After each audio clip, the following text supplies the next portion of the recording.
Dans un environnement mondialisé, globalisé, informatisé, immatériel, de guerre économique, il s'agit pour l'entreprise de protéger son patrimoine informationnel.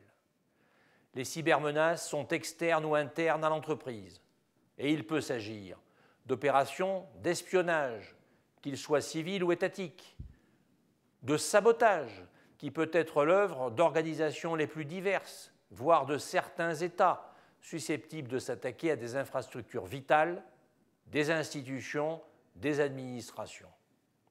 Mais ce peut être aussi des escroqueries, les plus diverses, qui peuvent être l'œuvre d'organisations criminelles. Ces menaces présentent un caractère spécifique.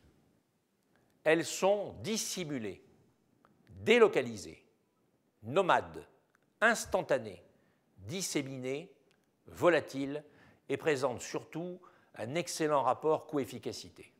Elles entraînent chaque année, au titre de la compromission de données, une perte pour les entreprises évaluée à 1 000 milliards de dollars. 66% des chefs d'entreprise ignorent l'état exact et réel de la sécurité de leur entreprise. 50% des entreprises découvrent en permanence de nouvelles failles de sécurité. 40% des entreprises ne respectent pas les normes de sécurité minimales exigées dans leur développement stratégique. Chaque semaine, 470 000 échantillons de logiciels malveillants sont découverts. L'on comprend bien dès lors que les outils de protection classiques ne suffisent plus et qu'il convient d'avoir une nouvelle approche dans la gestion des cybermenaces. Il s'agit maintenant pour le chef d'entreprise de comprendre sa situation au regard des menaces avérées et potentielles qui pèsent sur son entreprise. À cet effet, nous proposons de mettre en œuvre une étude méthodologique que nous avons nommée MARPSA, méthode d'appréciation du risque juridique et stratégie d'anticipation.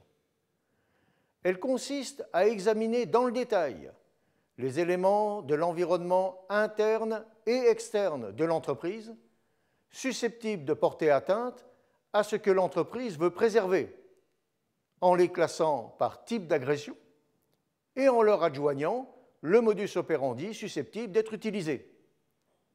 Cette action peut être menée grâce à la connaissance que l'entreprise détient des phénomènes et sur celle que nous avons pu rassembler grâce à notre réseau d'experts constitué au fil du temps.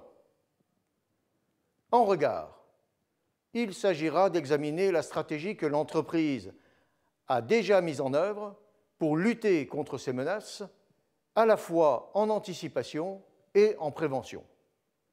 La confrontation de ces deux études permet de mettre en évidence les manquements éventuels. En outre, ces manquements eux-mêmes confrontés à la loi et à la jurisprudence vont nous permettre de mesurer le risque juridique pris par le chef d'entreprise et son entreprise. Cette étude étant terminée, il s'agit maintenant d'améliorer la stratégie d'anticipation et de prévention de l'entreprise et de la mettre en œuvre. Pour gérer les cybermenaces, de nouveaux dispositifs technico-juridiques d'anticipation et de prévention doivent être mis en place. Ces dispositifs doivent être adaptés, ils doivent être licites, ils doivent être proactifs. Ces dispositifs intègrent aussi bien le volet humain que le volet technique. Les cybermenaces étant volatiles et internationales, ces dispositifs permettent de démontrer la réalité de l'infraction. Ils permettent d'identifier les dommages directs et indirects et de les quantifier. Ils permettent d'assurer la traçabilité numérique des infractions et de rapporter devant le juge une preuve licite et efficace.